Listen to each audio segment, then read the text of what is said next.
একটা এরকম নিয়ে শিখে দিয়েছিলাম আমাকে 1600 টাকা বলছিল। 1600 টাকা বলছিল। ওখানে আমাদের রিপেয়ারিং মাত্র 300 টাকা। অরিজিনাল রিপেয়ারিং একসময় নাই উঠবে একসময় গ্যারান্টি হয় দিন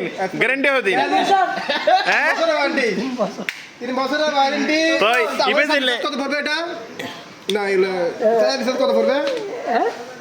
স্টোর অরিজিনালি ইবে ঠিক আছে এখন ইবে তো নো জাপানি না জাপানি কেন এটা এটা জাপানি কেন। আচ্ছা মানে কে ঠিক করছে, কে ঠিক করছে? আমাদের সুমন ভাই সুমন গন্ডা। এত সুমন ভাই ওইটা সুমন ভাই নি? এটা আমি কিনতে গেছিলাম 1600 টাকা করছিল হাতুড়ি এটা সিলিং এ থাকে হ্যাঁ। কে ঠিক করে জিও দিছে? টয়টা গাড়ি কে বানাই দিছে? এটা আমাদের সুমন ভাই কোনটা? সুমন ভাই কোনটা? এটা ডেটিং মিস্ত্রি আমাদের মুরাদপুরে আমাদের আলম ভাইয়ের গাড়ি।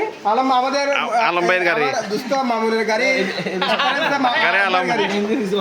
আলম ভাই। এটা 1600 টাকা ওনার বাজে কস্ট কমে গেছে এখন রিপেয়ারিং চার্জ কত 300 300 টাকা 300 টাকা আর আমরা হইবো? 300 টাকা। মাত্র 300 টাকা 1600 টাকার কাজ মাত্র 300 300 আমার মূল্য লাগাই দাও তাহলে লাগাই দাও